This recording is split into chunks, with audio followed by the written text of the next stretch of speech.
ఈ కపిలదేవహూతి సంవాద కథను వింటారో, ఎవరైతే చెప్తారో పరమాత్మ యందు భక్తి కలిగి భగవత్పాదారవిందమునందు భక్తి కలిగి కృతార్థులవుతారు అని ఆ కథ తాలూకు ఫలాన్ని కూడా చెప్పారు మైత్రేయ మహర్షి. మైత్రేయ మహర్షి ఎవరు అనంటే, ఒకప్పుడు ఒక చిన్న పురుగు ఒక రోడ్డు దాటుతున్నదట. రోడ్డు దాటుతూ ఉంటే వేదవ్యాసుల వారు అటుగా వెళుతున్నారు. అది వేగంగా వెళుతున్నది. ఎదురు దూరం నుంచి కొద్దిగా ఒక బండి వస్తున్నది, ఒక ఎడ్ల బండి. ఆ ఎడ్ల బండికి దాని కింద పడిపోతానేమో అని భయంతో వస్తుంటే మహానుభావుడికి వేదవ్యాసుల వారికి సమస్త జీవుల యొక్క భాషలు తెలుసు. అప్పుడు పురుగును చూసి అన్నారు, ఏమే నువ్వు చాలా చిన్నదానివి, స్వల్పమైన ప్రాణం, నీ శరీరం చిన్నది, నీ ఆయుర్దాయం కూడా చిన్నది, నీకంత మరణ భయం ఏమిటి, అట్లా పరిగెత్తుకుంటూ పోతున్నావు అని అన్నారు. అంటే ఆ పురుగు సమాధానం చెప్పింది, స్వామి నేను చాలా చిన్నదాన్ని, నేను పోతాన్న సంగతి నాకు తెలుసు, ఎవరన్నా కాలుతో తొక్కితే కూడా పోతాను నేను, కానీ నేను హీనమైనటువంటి ఇది బండి ఉందే, ఆ బండి నడిపేవాడు వాడు దుర్మార్గులు, వాళ్ళ చేతిలో పోయాననుకోండి ఇంతకంటే హీనమైన జన్మ వస్తుందేమో, ఆ జన్మ రాకుండా ఉండడం కోసం ఇది తప్పించుకుంటూ వెళ్ళిపోదామని వెళుతున్నానండి అన్నారు. దాని మాట, ఆ చమత్కారం కలిగినటువంటి ఆ మాటలు విని వేదవ్యాసుల వారు అన్నారు, నీకు నేను జ్ఞానం కలిగే జన్మ దాకా నేను రక్షించుకుంటూ వస్తాను, నీకు మరు జన్మ ఏదవుతుందో ఆ జన్మ వల్ల తీసుకొచ్చి నేను తొందరగా నీకు మరణాన్ని కలగజేసి నువ్వు ఒక బ్రాహ్మణ జన్మ ఎత్తి ఉత్తమ స్థితి ఉండేట్టుగా నేను చేస్తాను అని అన్నారు. అంటే అది సరే అని చెప్పి ధైర్యపడి ఆ బండి కింద పడిపోయింది. ఆ తర్వాత దానికి ఏ జన్మ వచ్చిందో ఆ జన్మలో కూడా వేదవ్యాసుల వారు దాన్ని అనుసరించి దానికి శీఘ్రంగా మరణం కలిగేట్టు చేసి, ఆ తర్వాత కొద్దిగా కాకి జన్మ వస్తే, కాకి జన్మ నుంచి ఇంకొక పక్షి జన్మ వస్తే, ఇంకొక మయూర జన్మ వస్తే, ఇలా క్రమంగా మనుష్య జన్మ వచ్చేటు దాకా చేసి, మనుష్య జన్మలో నుంచి ఒక బ్రాహ్మణోత్తముడైనటువంటి ఒక పిల్లవాడుగా పుట్టే ఆ జన్మ దాకా ఆయన తీసుకొచ్చారు. ఆ తీసుకొచ్చిన తర్వాత ఆ పిల్లవాడికి కాస్త గాయత్రి ఉపదేశం చేసి సారస్వత మంత్రములకు ఉపదేశం చేశారు. ఉపదేశం చేసిన తర్వాత అక్కడ సమీపంలో ఒక బ్రాహ్మణుడు ఉన్నాడు. అతను కాస్త కొన్ని సందేహాలతో బాధపడుతున్నాడు. ఏమిటా సందేహాలు ఉన్నాడు? ఆయన మొత్తం 9 రకాల సందేహాలు ఉన్నాయన్నమాట. ఈ లోకంలో కొంతమంది దుష్టులైనటువంటి వాళ్ళు, ఏ పుణ్యము చేయని వాళ్ళు, మహాసంపన్నులే సుఖంగా ఉంటారే, దానికి కారణం ఏమిటి? కొంతమంది మహా ఉత్తములైన వాళ్ళు, గొప్ప సంస్కారం కలిగిన వాళ్ళు కాస్త మహాదరిద్రులై ఉంటారే, దానికి కారణం ఏమిటి? ఏది కారణం చేతి రకంగా ఉంటున్నారని ఇలాంటివన్నీ సందేహాలు కలిగింది. ఆ సందేహాలను అనుసరించి ప్రశ్న అడిగేసరికి దానన్నిటికీ కూడాను మహానుభావుడు సమాధానం చెప్పారు. సమాధానం చెప్పిన తర్వాత, అయ్యా ఈ పిల్లవాడు సమాధానం చెప్పాడు, వేదవ్యాసుల వారి చేత అనుగ్రహింపబడ్డ పిల్లవాడు సమాధానం చెప్పిన తర్వాత ఎవరైతే ఆ సమాధానం పొందాడో ఆ మహానుభావుడు కాస్త కృతార్థుడయ్యాడు. ఆ చెప్పిన తర్వాత ఈ పిల్లవాడికి పెద్ద అనారోగ్యం చేసింది. అనారోగ్యం చేసి వారం రోజుల్లో దేహత్యాగం చేశారు. దేహత్యాగం చేసిన తర్వాత ఆయన మైత్రేయ మహర్షిగా పుట్టారన్నమాట. కుషారుడు అనేటువంటి ఒక మహర్షికి మిత్రాదేవి అనే ఒక ఆమె, వీరు దంపతులు, ఆ దంపతులకు కుమారుడుగా మైత్రేయ మహర్షి ఆవిర్భవించారు అని స్కాంద పురాణంలో ఉన్నది.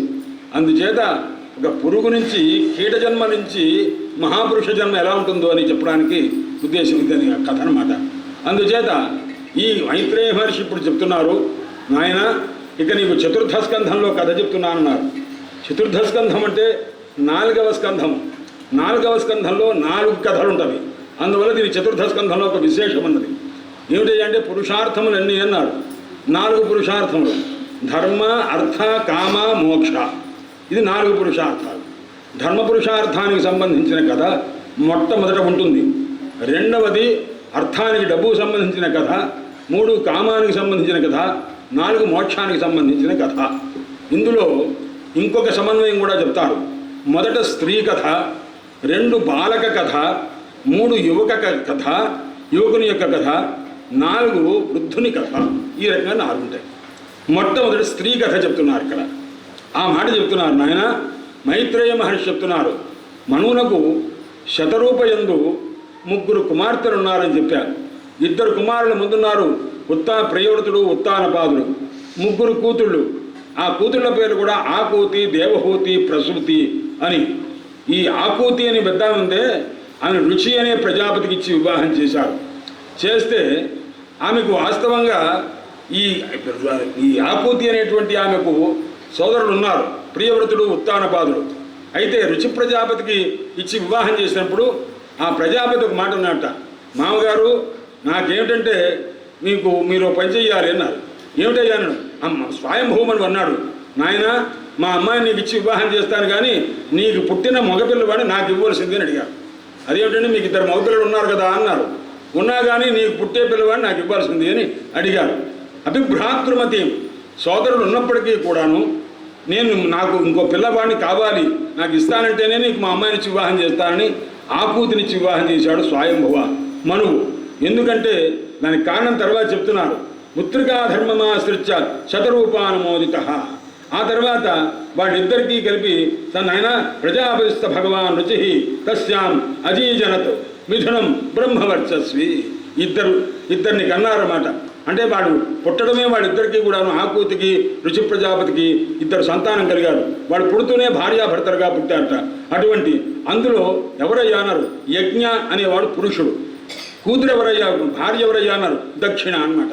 యజ్ఞ దక్షిణ ఈ 2 కలిసి దంపతులుగా పుట్టారు. పుడుతూనే ఆకూతికి ఈ తర్వాత రుచి ప్రజాపతికి కూడా. అంటే యజ్ఞంలో దక్షిణ లేకుండా లేదు. యజ్ఞం అంటే శ్రీ మహావిష్ణు స్వరూపము, దక్షిణ మహాలక్ష్మి స్వరూపం అన్నమాట. కాబట్టి లక్ష్మీనారాయణ స్వరూపంతో యజ్ఞ దక్షిణ అనేటువంటి కలిగారు. అయితే ఈయన ఏం చేశాడు, యజ్ఞ స్వరూపాన్ని కాస్త మా స్వయంభూమను తీసేసుకొని వెళ్ళిపోయారు. కొంతకాలం అయిన తర్వాత మళ్ళా ఇచ్చారు. అప్పుడు యజ్ఞ దక్షిణ 2 భార్యాభర్తలుగా ఉంటే వాడికి 10 మంది సంతానం కలిగారు. వాడు ఎవరయ్యా అన్నారు అంటే, యజ్ఞం చేసేటప్పుడు దక్షిణ పొందినప్పుడు అనేక మంది సంతోషపడుతుంటారే, తోష ప్రతోష సంతోష భద్ర.